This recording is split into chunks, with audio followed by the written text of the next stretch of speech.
భద్రకాళి ఆలయం మాడవీధుల కోసం 50 మంది దళిత కుటుంబాల నివాసాలు కూల్చేందుకు వరంగల్ పశ్చిమ ఎమ్మెల్యే నాయిని రాజేందర్ రెడ్డి కుట్ర పన్నుతున్నారని మాజీ చీఫ్ విప్ దాస్యం వినయ్ భాస్కర్ ఎమ్మెల్సీ డాక్టర్ దాసోచు శ్రవణ్లు బాధితులతో కలిసి రాష్ట్ర మానవ హక్కుల కమిషన్ను ఆశ్రయించారు.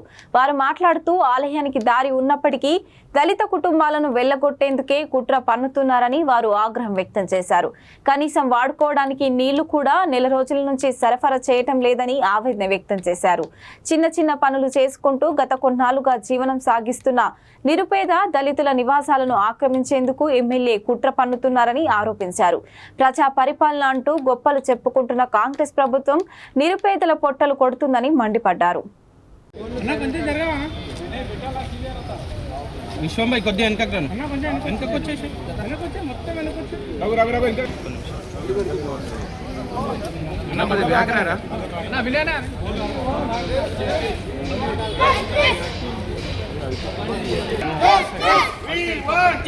మా ఇల్లు మా నీళ్ళు మా ఇల్లు మా నీళ్ళు మా ఇల్లు మా నీళ్ళు మా ఇల్లు మా భూమి మా భూమి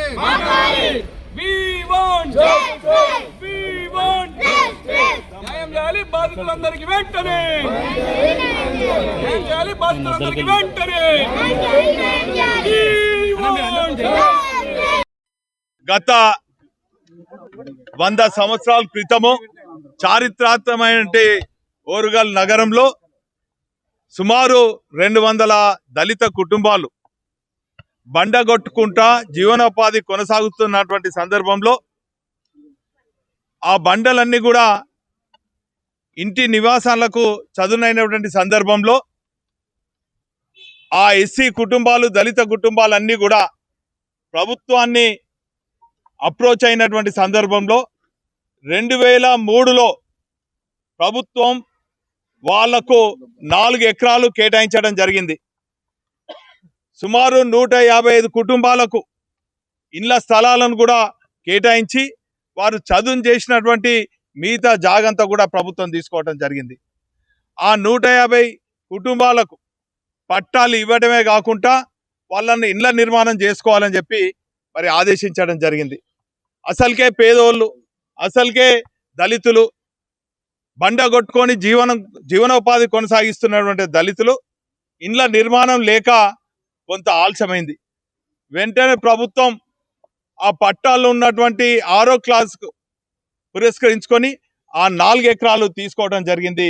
మిగిలిన ఎకరంన్నరలో 55 కుటుంబాలు ఇండ్ల నిర్మాణం చేసుకొని తెలంగాణ రాష్ట్రం ఏర్పడిన తర్వాత తెలంగాణ తొలి ముఖ్యమంత్రి ప్రవేశపెట్టినటువంటి మిషన్ భగీరథ కింద అందరికి కూడా ఉచితంగా నీటి సప్లై చేయడం జరిగింది. ఉచితంగా కరెంటు కూడా సప్లై చేయడం జరిగింది. ఈ 55 కుటుంబాలు గత ఎన్నికల్లో కూడా ఓటు వినియోగించుకోవడం జరిగింది.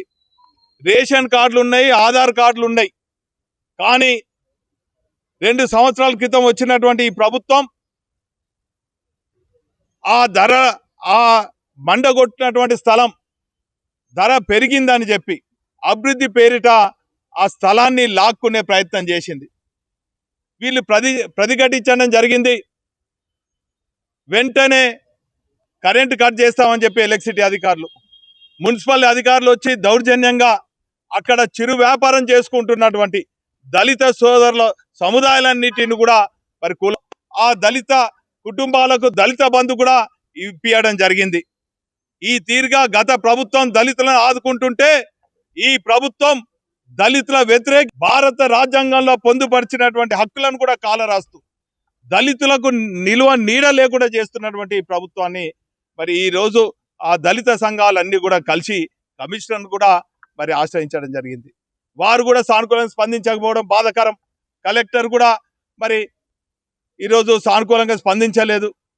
చివరికి అధికార పార్టీ శాసనసభ దగ్గర పోతే ఆయన కూడా దుష్పలాడి ఈరోజు దళిత వ్యతిరేకంగా మరి మాట్లాడడానికి కించపరచడమే కాకుండా నీళ్లు కాదు కరెంటు కూడా కట్ చేస్తా మేము బుల్డోజర్లు పెట్టి మరో హైడ్రా తీరుగా కూలగొడతా అని చెప్పి మరి వాళ్ళని హెచ్చరించడం జరిగింది.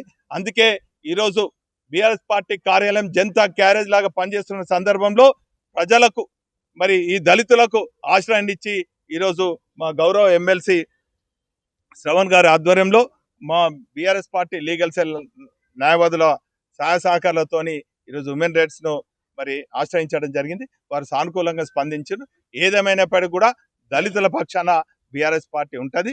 ఖచ్చితంగా ఈ దళితులను మరి ఖచ్చితంగా న్యాయం జరిగే వరకు కూడా దశల వారీగా మా ఆందోళన కొనసాగిస్తాం.